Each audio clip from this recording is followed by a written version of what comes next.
if you lower the cost to serve, you will allow opportunities for new service provider to arise. And so Helium Mobile is one of the example of what they call a virtual operator, leverages this combination of macro cellular traditional together with this decentralized network. It would be great to have that type of knowledge and predict with that what the future will be. But if nothing else, the ingredients are there. Usually, whenever you create a different model, usually there are people that take their opportunity to create something different.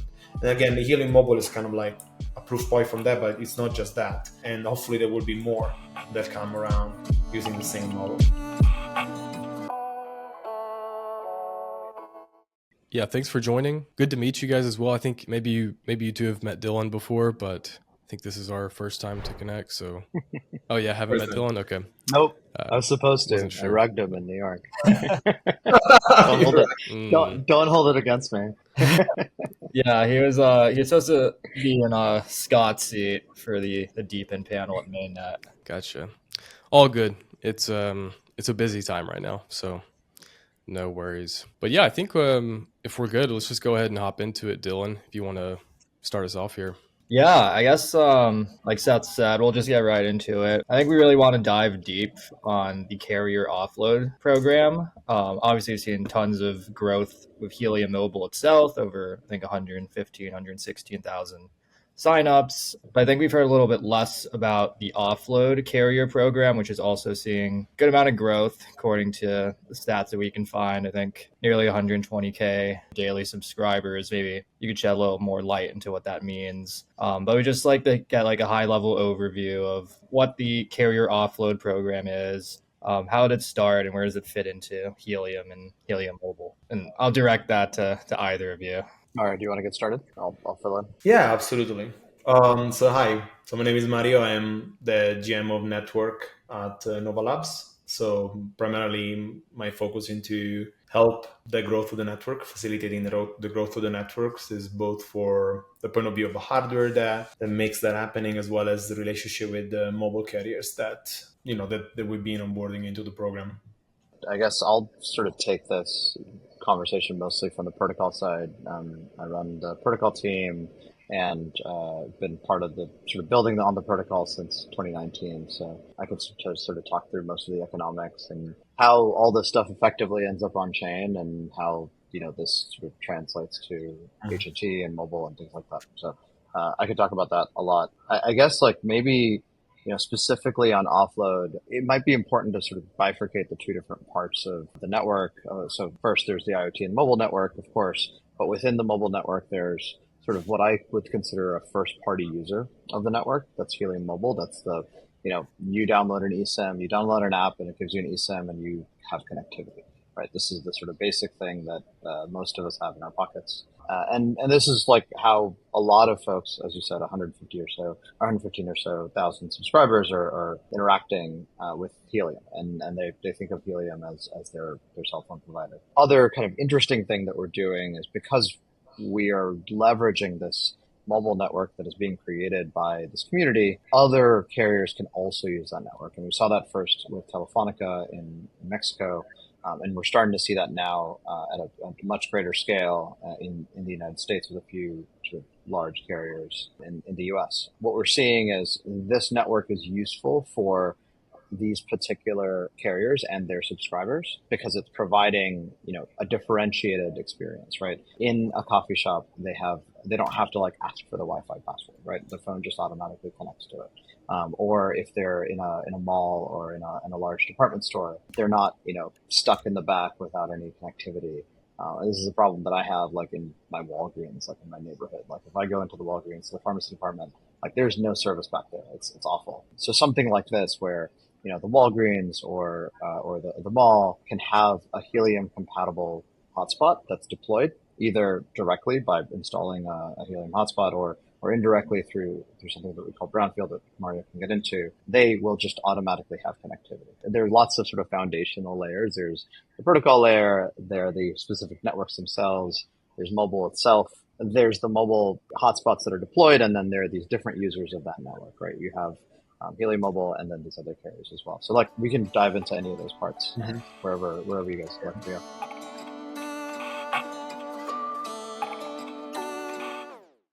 I'd love to know a little more, like, what's kind of the Web 2 or more traditional version of carrier offload, and kind of where does like Helium or Deepin or Helium Mobile come in? Like, what's the opportunity? So basically, traditionally, the Web2 version of doing carrier offload is always relying on Wi-Fi and other technology. But fundamentally, let's step back for a second. Why do we have carrier offload? So the reason why is carrier offload as being so important in waves in the mobile industry is because we've gone through like cycles of the different Gs, the 3G, the 4G, and now recently the 5G. And every time this cycle come in, there's always this idea that this G will take it all, will be a winner all. What it means is that there is everybody will only, when 4G was launched, it was like everybody will only use 4G. There is not going to be any other network service serving mobile devices. Then we found out it wasn't true, and you still have a lot of Wi-Fi devices at home. There is still a lot of Wi-Fi usage of mobile, and fundamentally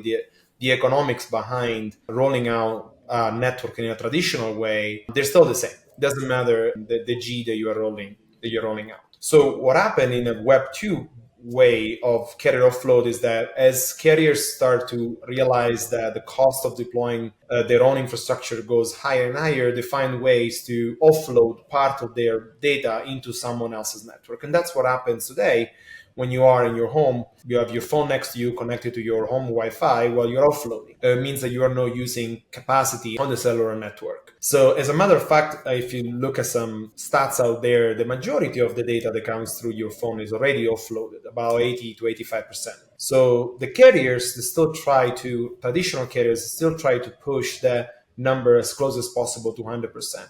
5G kind of accelerated that because the 5G costs are much higher than 4G, relatively speaking. And on the other end, there is demand on the mobile side that keeps growing exponentially, which means that when a couple of years ago, on average, a user would do something around 14 or 15 gigabyte a month of mobile data. In 2024, now we're getting a 23 gigabyte, and that keeps going up. So on one end, you have a mobile demand that keeps growing. On the other end, you have a cost of rolling out traditional infrastructure that gets actually more and more costly over the year. So there is a gap.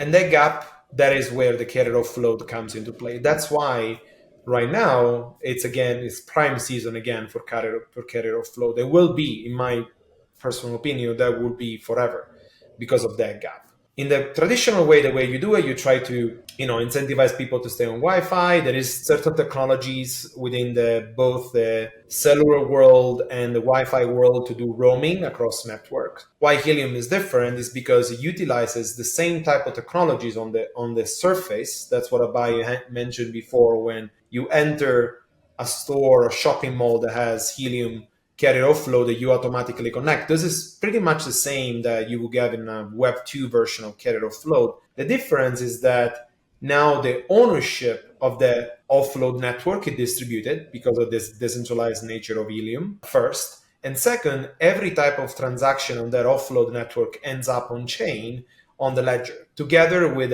in the case of Helium mobile hotspots, together with a performance of that offload. So the new piece that Helium is bringing to the Helium and in general decentralization is bringing to the table is this idea of utilizing the public ledger that the blockchain technology provides as a way to have transparency in the carrier offload, immutability of the data, so that this settlement that happens between the supply and demand actually happens in the clear because there is this public ledger that accounts for that data transfer. And so that level of transparency in both the quality of the service as well as the amount of data that gets transferred, that's what Helium is bringing, and the decentralization ownership of the network itself, which helps, of course, reducing the capex and the opex exposure of traditional carriers. That's the plus that blockchain decentralization, in the case of ownership, is bringing to the table for carrier offload.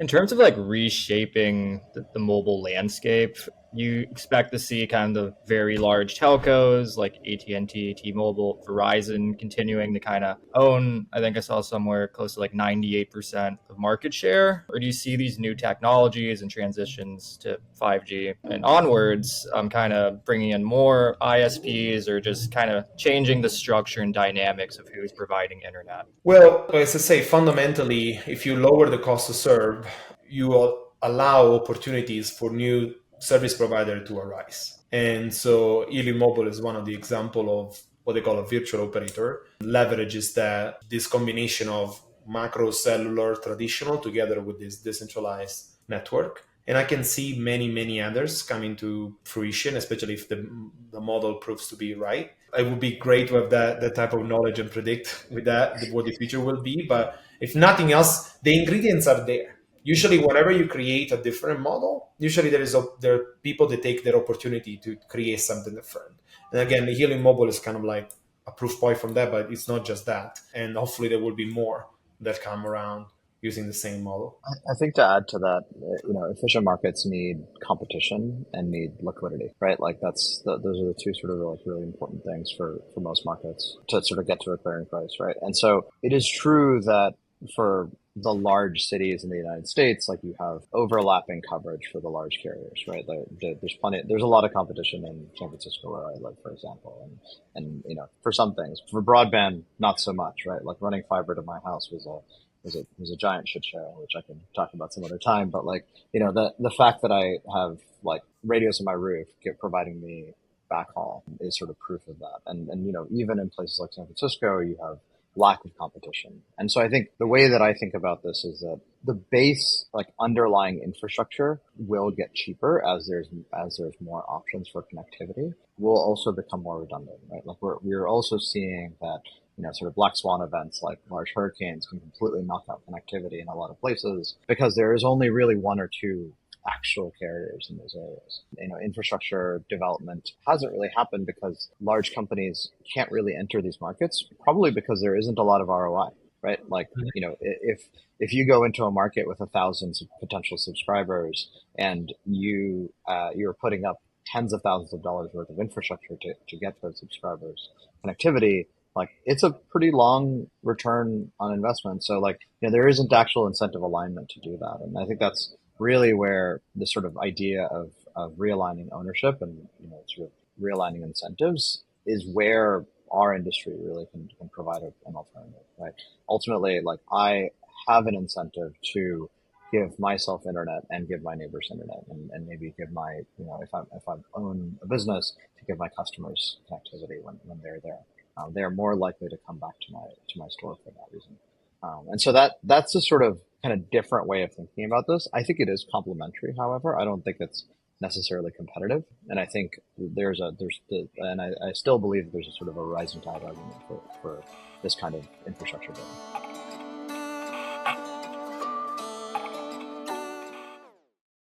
Mario, you mentioned earlier the $20 a month phone plan. So I actually wanted to tap into that a little bit. Can you just describe, for someone that's like just maybe like generally aware of DePIN and crypto, right? If you start to hear like a DePIN project, is offering some service, you might think there might be like crypto payments involved, or like from a UX perspective, you're not sure like what is this going to look like if I sign up for this phone plan. So could you like maybe just like go through the steps of what that looks like from like signing up, from like a fiat payment perspective, to how that works with HNT and data credits? Like, could you just walk through that to help people understand what that looks like and feels like? Yeah, absolutely. And I think you're right. You can approach this from different type of journey depending on the knowledge of the person. But in general, the way I would love to pitch this is that it's a mobile plan. So it's a $20 a month mobile plan that includes unlimited data, text, and call. The sign-up flow is actually, in a way, much easier than other carriers. You go on our website, hellohelium.com. You put in your information. Eventually, you get prompt with all the instruction on how to download what they call a SIM, which is, I think everybody is pretty familiar with the concept of SIM card. There is this thing called eSIM, which is a virtual SIM card. So you get prompt to how to download the eSIM and how to install the eSIM. You can, and up to that there is, you can pay, you can set up your pay with your credit card. So just like any other mobile service out there. Once you install the eSIM,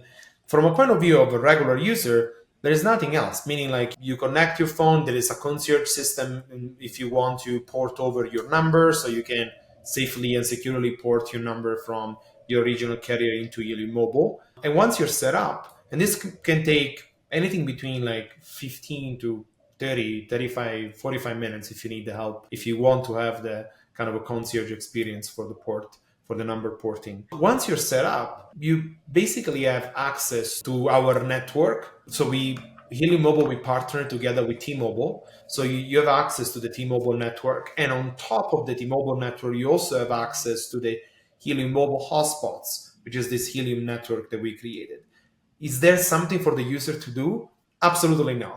So the user will automatically be switched over between the Helium network and the T-Mobile network seamlessly without any active action by the user. All they know is that they have connectivity wherever they go. Actually, as a matter of fact, they will have better connectivity than a regular, let's say, T-Mobile customer, because in many, let's say, indoor venues, maybe there is a Helium Mobile hotspot deployed there in which they will actually have coverage. But again, from a point of view of the final user, once you set up the system, you are just on unlimited data, text, and call. Now, from there, you can go into different layers, of course. There is opportunities to pay with crypto within the app as an option for paying for the plan. There is an opportunity for you, if you want, to contribute to the network. Within the Helium Mobile subscriber, if you elect to do so, you can help what we call discovery mapping. Well, discovery mapping is a feature of the Helium Mobile plan. You as a user,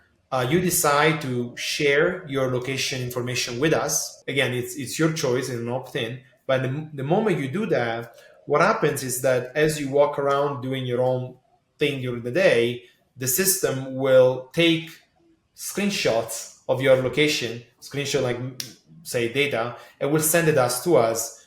Why? Because in this way we are able to identify locations and areas where the majority of concentration of users is, and this will be signaled to the builder community as a potential spot for builders to build the Helium network. So to go and deploy a Helium mobile hotspot. In return for your work or sharing the location with us, the blockchain, the Helium network allocates some rewards into mobile token that will go straight to your wallet inside your Helium mobile app. But again, this is something that you want to decide to do it, but it's not something that is mandatory. As I said, like, you can go as easy as just enjoying the cheapest unlimited data plan in the States, or you can contribute to the network and potentially earn a reward for your work of helping the network grow. Yeah, I think that's super interesting on the sharing location data. If it feels like a typical UX, I think a lot of folks would be interested in that. But also just from like a deep in perspective, it is a very effective way of connecting like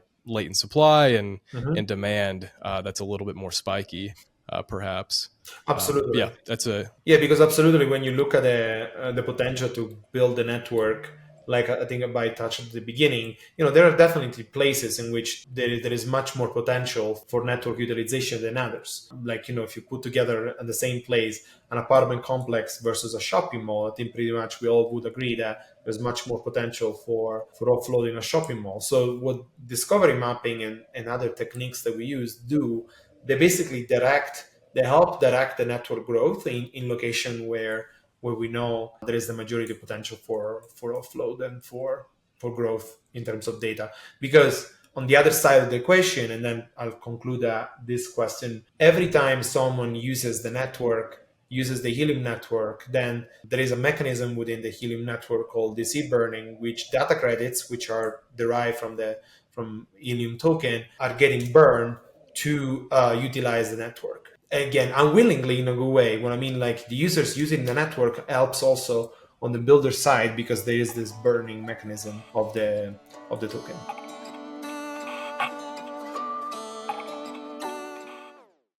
So obviously you guys have seen pretty significant success on the Helium mobile side.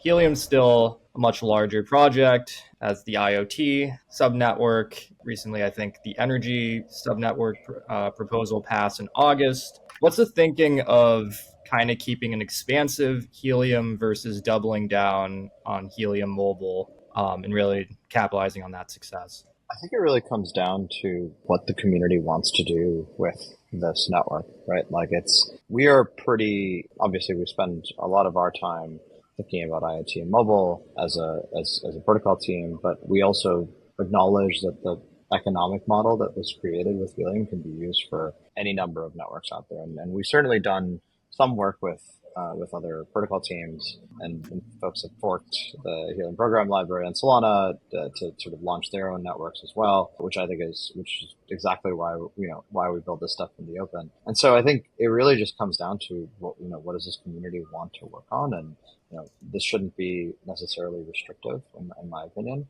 Certainly, our focus is going to be on IoT and mobile. IoT is one of those networks that we won't really see the true impact of it until there is ubiquitous coverage. Every day, like I see, very, very simple, very organic growth of the network.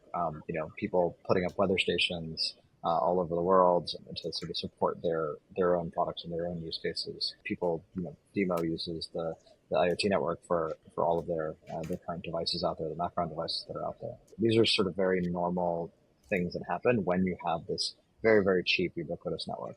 It just sort of happens naturally.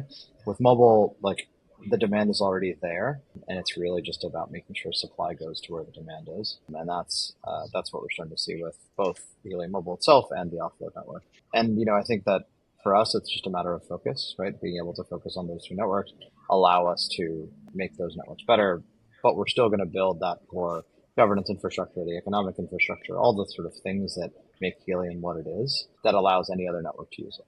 I also wanted to ask about kind of verification and monitoring on Helium. So crypto Twitter has kind of had a pretty large debate in the last month over high P versus low P protocols, with the thinking that the less physical that the DPIN is, the easier it is to do monitoring and verification. It's more decentralized. I think people generally view Helium as a high P protocol. However, it doesn't seem like there's necessarily much larger verification challenges than something like a file storage or GPU compute type DPIN. I'd love to hear your thoughts on how you think about the degree of physicalness of DPINs, and where do you see Helium kind of fitting in there? I mean, I think that Helium's absolutely, high P or whatever that term is. It totally is, right? Like the whole point of the network is that you need to, you won't have a user of the network unless you know that there's coverage somewhere, right? Ultimately, and that location actually matters. A large carrier isn't going to offload in a cornfield in Iowa unless there's demand in that cornfield in Iowa. But they will absolutely deploy. They will absolutely use that offload network in an airport or in a coffee shop, because that is a place where they can't get enough coverage for their subscribers. So the physicality, I think, really does matter. I think the argument that it's expensive, therefore it's better to build virtual networks is, I think, just lazy. And I think these virtual networks are important and they're needed. Certainly, I'd love for options that are not AWS, but AWS is great. I like using it for a variety of things, or certainly services that I use AWS certainly in the background. I think that virtual networks have a place, and they're important and they should be used. But just because they're easier to verify, which that premise I don't actually agree with either. I could spin up actually use a very easy example. Solana has, a lot of people get mad when Solana has a lot of active addresses, and people say, wow, look at all the usage on Solana. But the reality is, I can spin up a private key in microseconds, and I can start interacting with a blockchain very, very quickly. And so an active address count is kind of a crappy metric anyway, right? So anything that's virtual can probably be spoofed also virtually. I think that the physicality, I think, does matter, especially, and just because it's hard to verify physical networks doesn't mean that there should be work done. I was wondering if there's any view on Helium kind of integrating more with DPIN-based CDNs, or how they can, I don't know, kind of get in there. Yeah. Oh yeah. So maybe it would be worth to say content delivery network. So what a CDN is, so that's for everybody benefit, is the ability to bring content closer to the consumer. So let's say you're watching a movie on Netflix and you don't need to go whatever it is, the next AWS next to you on a Pacific coast, but you have a network of locally stored copies of that content that can be accessed, and there is protocols that run on the internet to go fetch what is the closest one to you so that you can play back right away as soon as possible with the best quality and the best latency and whatnot. In general, for mobile, CDNs are really important for multiple reasons. Of course, the user experience, that you have, and the content readiness, on the top of your fingers as soon as you start a YouTube video. Nobody wants to wait on the spinning wheel on a YouTube video on a Netflix. So I think that in the future there might be opportunities to integrate that. It's not something, again, we already have a really big thesis with the connectivity itself that we're trying to solve. But I can see why not. I can see why not one of those approaches can be applied to mobile. And I think CDN is definitely one of those use cases in which, like Abhay say, physicality does matter greatly, and there's no really other way to go around. And I also think there is a space that is being not so heavily disrupted. You know what I mean? Like there is a few companies, they are taking, they're definitely the lion's share of the market, and usually that signals there is a possibility for disruption. It's so, yeah. But again, there is enough big pieces to fix on the connectivity side. But why not? In the future, I can see synergies there.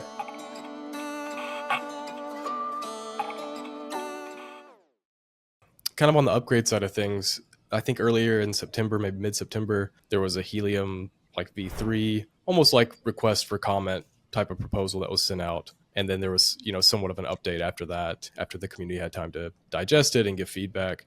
So I wanted to just kind of open it up for that broader discussion around Helium and what the future looks like there. I think in the original kind of proposal, there was talk of changes to some of the token economics, and then also this notion of like a Solana network extension. So yeah, just wanted to get your thoughts on that and maybe what the community's feeling towards those high level concepts there.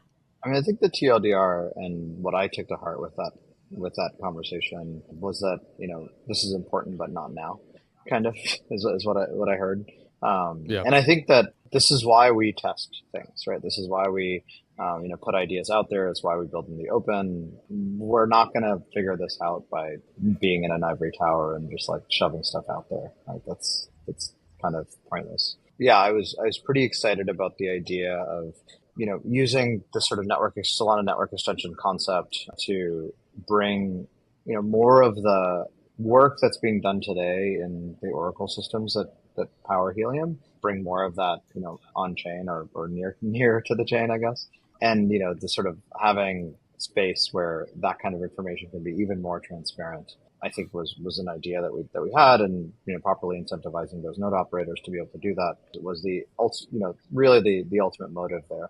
Felt like the community was certainly like interested in talking about it, but it was hey, let's double down on the things that we're doing really, really well right now. I took that to heart. Happy to put code that we wrote on the shelf and bring it back later if it makes sense to. That's like not hard, right? Like it's reasonable pushback. I think some of the things that we talked about, we're still going to build. Where we talked a little bit about we released a 3.0.1, shortly thereafter. That seemed to a lot more interest in the community, and it was a sort of partial implementation of some of the things that we're talking about. And it leaves the door open for doing stuff later if that's an interest in the future as well. The way that I think about it is that let's make those incremental changes that make sense for the network today, continue to incentivize hotspot deployers, continue to incentivize folks that are participating in governance, simplify governance. I think one of the things that a lot of folks have felt alongside this conversation is that governance of the network feels like it's become very heavy. I think that's natural. Like we have probably one of the largest like participation groups there is, I think, in crypto. Thousands of people are voting on HIPs today. There are lots of HIPs to get through. And you have hundreds of thousands of people that are potentially impacted by these HIPs, right? So, overall, like simplification of governance was a huge topic. And, we have a couple of ideas of how we can do that and planning on proposing a few HIPs, like actual HIPs, to sort of reflect some of the commentary that's come up in the last couple of weeks. Yeah, super challenging problem, I think, as everything scales. The folks who are able to participate in governance, the scale of the project, will also increase the number of hips that folks want, and also just the weight that those have. Lots of different things scaling at the same time. It's a tough challenge, but I agree. It's a high quality as a problem, though, community. right? It's a good thing. Yeah, exactly.